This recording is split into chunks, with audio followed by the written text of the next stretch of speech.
Hi everyone, and welcome to Almost Cancelled. I'm Peter, and I'm joined with Connor. Hey guys. It's time for TV news that we do every week because things happen in the world of television. Are you sure? Because some weeks it feels like they don't. It doesn't feel like there's as much this week. I feel like the last 2 weeks were really big news weeks, and this week Alright. there's stuff. Don't get me wrong, there's stuff here, but it's not as huge. I don't think. Alright, well, what you got for us? All right. Well, first things first. Now, normally we don't talk about ratings on this channel or podcast. And the reason for that is because, well, let's be honest, week to week ratings are pretty boring. You know, things go down a little bit, they go up a little bit. However, I thought this was quite interesting. There's this who are they called? Symphony Advanced Media, or I'm not even sure what their general purpose is, but they are like tracking Netflix figures, Hmm. and they're looking at like 1,500 households or 15,000 households or something like that, and they're working out things based on algorithms and whatever. So because of that, we have some vague Netflix numbers, and since Netflix don't give out their numbers and we have no idea how successful they are, I thought it'd be interesting just to see where a few things fall. Now, it doesn't actually mention what the two top shows did. They only mention that Fuller House and Orange is the New Black season 4 are the largest averages for the first 35 days going up. All of these are based on the first 35 days of these seasons going Makes up. sense. That's your most important timeline frames You where would, the majority are going to watch it. you would think, and all these numbers are the averages for the season in those 35 days. So it's entirely possible that the first episode has 10 times the amount of the last episode, but the entire season averages out to this figure. Yeah, well, that's the important one because that gives you an idea of how much Yeah. was actually, how many people are actually finishing it. Absolutely. Now, a lot of this was focused on Stranger Things, which as makes sense. It was one of its newer things, and Stranger Things did 14.07 million on average per episode in its first 35 days. That is actually insane. I want to put that in perspective, right?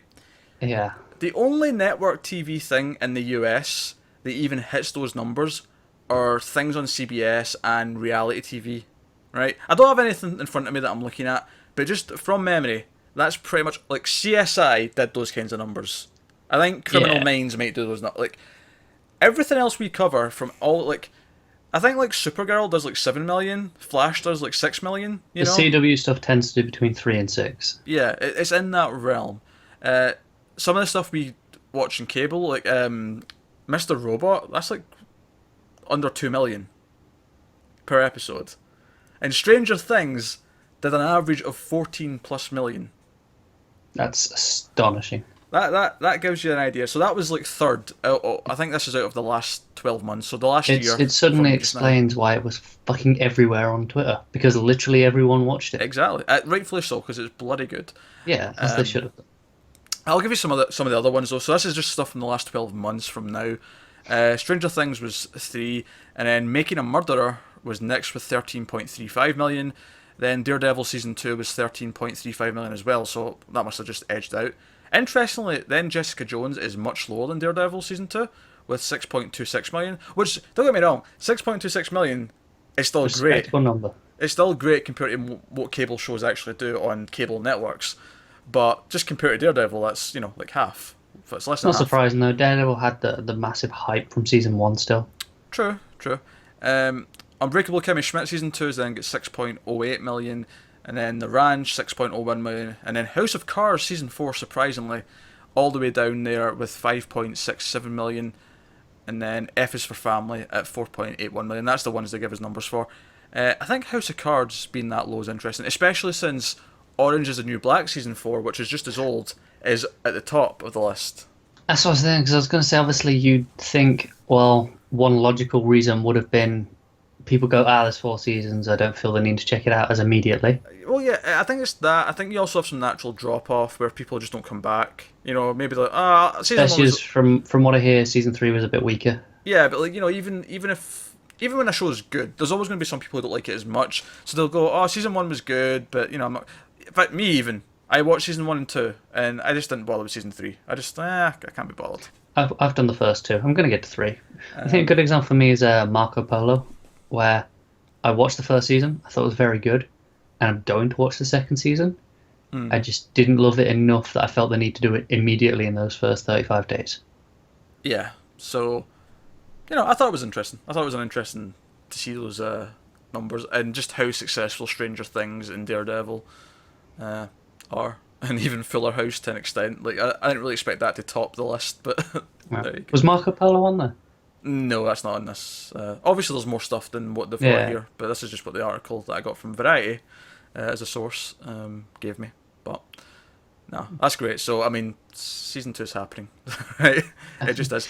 It's such a weird thing where everyone knows it's happening to the point that there's so many articles talking about it. Even the creators have confirmed. Even that's the thing, even the creators are talking about season 2, and every article has to say there's not been an official confirmation of season 2 yet, but it's obviously coming. Yeah, and it's in the top 3 shows, so they're definitely renewing it And I think Netflix has renewed every single one of their shows to date, at least once. at least once. Yeah.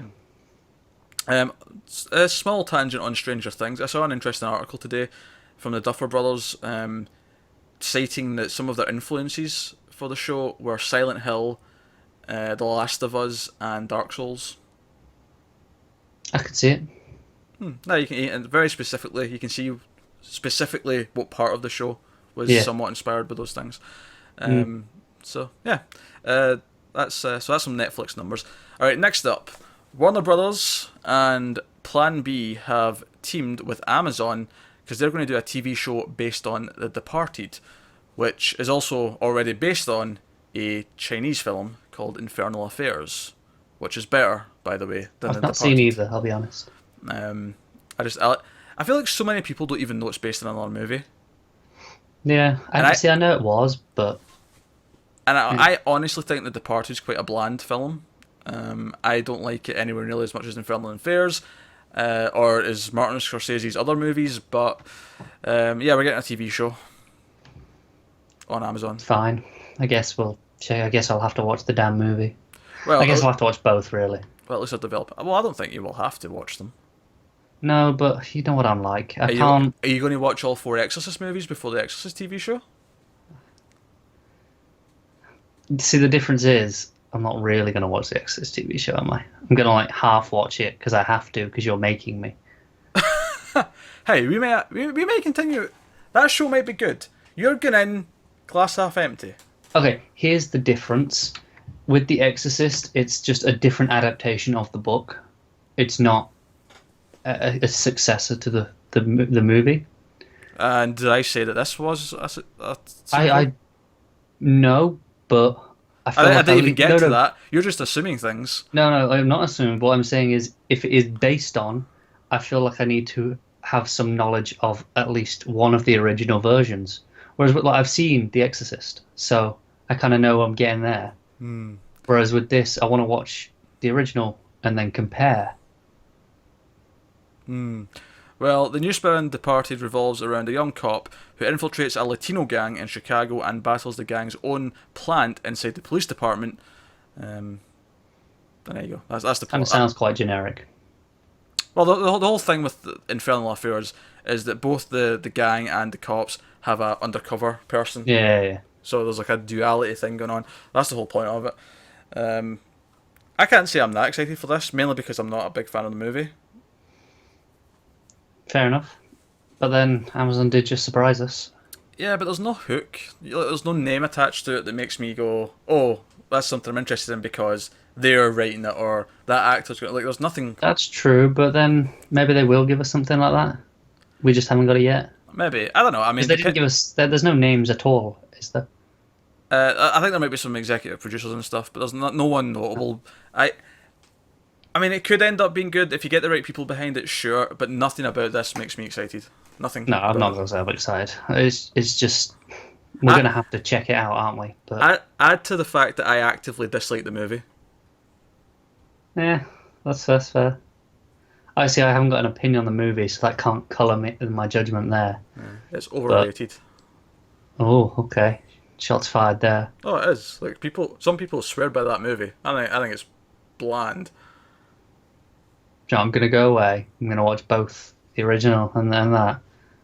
Maybe for next week, we'll see. And we'll see how how I feel about this going forward. And Family Affairs is better. Let's get more edge to it.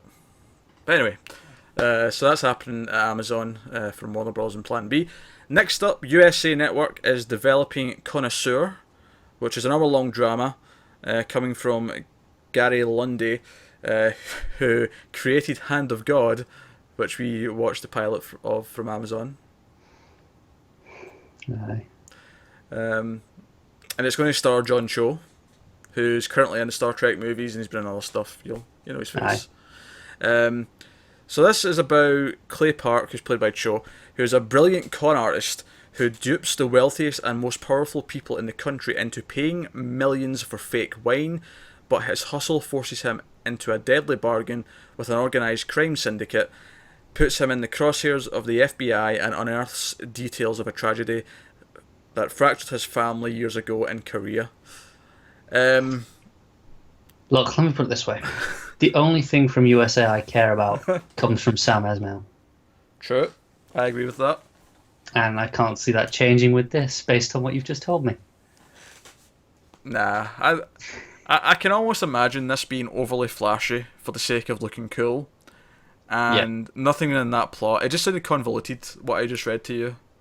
I like John Cho well enough, but is he a leading man? It could be. I mean, I don't know. Could be, I guess. I don't know. He always tends to either be a funny character or just a minor role. Maybe given the chance, he can lead a show. Maybe he can. But then, like you said, this is from the same guy as Hand of God, so why would I care? Yeah, the part about it being from the same creator as Hand of God instantly kills any enthusiasm I might have had before I even read the plot synopsis. Exactly. Because that show was bad. Right. So that's coming from USA Network. It's worth mentioning though that both this and the last one are just being developed. There's been no green lights yet, Aye. But these things tend to pan out for the most part. Right, so next up, this one's another odd one. Again, another thing that I am not interested in any way, shape or form.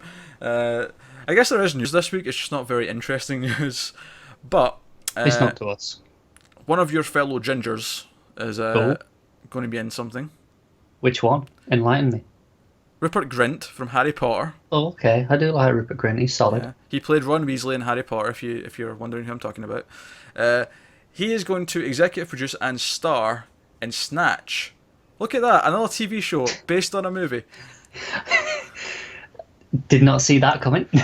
Did you not see this news? I can tell this is a first time reaction for you. I did not see this. Yeah, this is coming from Crackle, which is the new streaming service. I think it's from Sony. They're doing Crackle. Yeah, I've heard of them. Yeah. So they're just sort of gearing up all their first original content stuff right now. It's going to be an hour-long scripted drama. It's going to be 10 episodes long.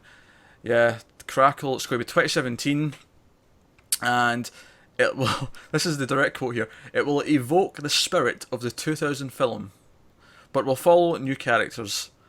Inspired by a real-life heist in London, Snatch centres on a group of 20-something up-and-coming hustlers who stumble upon a truckload of stolen gold bullion and are suddenly thrust into the high-stakes world of organised crime.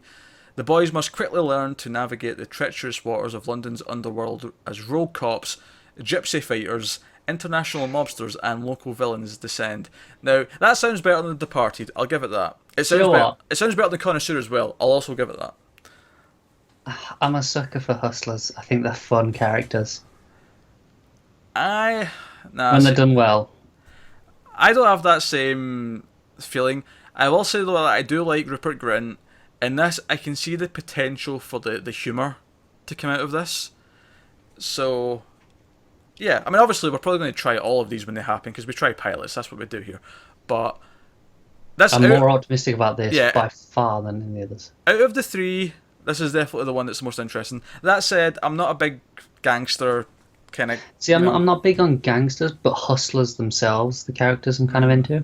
But when you got to the last sentence about the stuff they're going up against, it sounds like just insane enough that it could be fun. Yeah, that has potential to be fun, so I'll give it that. Okay, and last up on the news this week, Netflix. We've come full circle. Back to Netflix. They have greenlit a TV show called Friends from College. Okay. sounds kind of generic, doesn't it? It does. Friends from This is. college. I feel like you're going to throw me here and give me the description. It's going to be so ungeneric. Well, I'll tell you who's starring in it. We've got Keegan Michael Key as in Key and Peele, Yeah. and Kobe Smulders are the two stars. Okay. Okay. It's not a bad start. It is a half-hour series, so comedy presumably, especially given the actors involved. Would make sense. And it comes from husband and wife team of Nick Stoller and Francesca Del Banco. So it's a married couple that are. Can't say I recognise Right. the names. Neither do I, but they pointed it out, so I'm saying it. Yeah. The story revolves around a group of friends who attended Harvard together and are now in their 40s. Is Kobe Smulders in her 40s? Probably. Huh. Kind of want to check now. She looks She good looks for her good. age. Yeah. She looks good for her age. Nah, that she's surprises not. me. Nah. She's mid-30s. I would have said early to mid 30s. So yeah, Yeah. fair play. She's. I mean, okay. I guess we have to be kind of critical. Then they're doing that thing where they hired a slightly younger actress to be the older. The thing is, you can kind of get it. You could see her as a 40-ish. No, it's not that far off. Maybe, but they always skew younger. They do skew younger, but They always do. There's really no defending it because they always do it. no, they do. We can't But have the fact is, you said, "Oh, is she 40?" I was like, she could be. Well, no, but I said, is she 40? Like I was doubting Yeah. it. Yeah, that's fair enough. So yeah, But how old's he? He could be 40. He's got a bit of grey in his facial hair. It doesn't. See, this is the thing. It doesn't matter as much with men because they don't do this all the time with men. Like men who are in their 50s, 60s, 70s even still get roles on a pretty regular basis, whereas women tend to be like, all right, she's meant to be 50. We'll cast someone in their 40s so they're a bit more attractive. Than Yeah, they should because be at he's like 50s. mid-40s. Is he mid 40s? Yeah, there you Yeah. go. Yeah. Unless she's not meant to be 40. Maybe he went to Harvard and she's just now his wife and it's all his friends from Harvard. That And- could be the and she's case. just In younger. which case, that's not that bad. It's not as bad. Still, then, there is still a trope about men having younger wives on TV. But still, I mean, it's better than the previous trope that I just brought up. Yeah, much better. Yeah, okay. Well, that was a little debate about just based on the ages there. But yeah, so group of friends went to Harvard together and they're all in their 40s now. And they're experiencing varying degrees of success in their personal and professional lives. The married couple that are running the show are both Harvard alums, so there you go. And that's it. I love That's the extent of the plot synopsis. And it's going to have 8 episodes in its season. It's as generic as Only it 8 sounded. episodes. Only 8 episodes. That's strange for a half-hour comedy. It is. Huh. But then again, how many was Master of None? Was that 10? That was 10. Not much of a difference, really. No, guess not. Again, it's quite generic sounding, but there's reasonable names attached, and Netflix has the track record that I'm down to check it out. Oh yeah, I mean, I think as with most comedies, quite often the description, and we've said this every time we get to, like, the pilot seasons when they're announcing all the shows, and we read the descriptions of all the sitcoms, they all sound really generic. Except, Think of like some of the best sitcoms. yeah, well, this is like- my point though. Almost every sitcom that's ever been successful has a generic description because it's not the plot that makes it good. It's It's characters. It's the characters and the writing. That's all Every we time. need. Yeah. Every time. The ones that try to do something wacky tend to fail immediately because they're just Because they annoying. rely on the gimmick. Yeah. Which is why the show that's starting soon about the woman who talks to her dog or the imaginary friend, I can see these just immediately being bad. Yeah, it's like the one where she's in heaven. I'm a little bit on the fence about. Yeah, because you like who's involved, you like the idea, but it's like, Which is why I'm thinking that might not just be a sitcom, though. That feels like it might be slightly more than that. I'm getting Dead Like Me vibes from it. Okay. But We'll find out soon. anyway, my point being is that, yeah, it sounds, there's not much in the plot description, but based on who's involved, this could be good, could be bad. I have no way of telling. But it's happening. So that's Friends from College. They really could use a better title, though. Yeah, I'll give you that. Friends from College. I mean, that's I was like just gone with like alumni. that's like calling Fast and the Furious Cars Go Fast. It's not wrong though. It's not wrong, but it's not a good title. Oh, it's not. I'd rather take a title that sounds good that was incorrect than one that's correct but shit. Aye, but at the end of the day, if the show's good, I don't care. True. There you go. That's this week's news. So yeah, let us know what you thought in the comments below of any of those items. Are you excited about The Departed or Connoisseur or And if Friends so, from College why? or Snatch? Let us know. Don't let Chronicle's cynical nature put you down. He's just a ginger. That's how he's built. So thanks very much for watching. Check out all the reviews from this week. Obviously, Mr. Robot Night Of headlined, but we had other stuff too. And yeah, thanks for watching, guys. We will see you next time.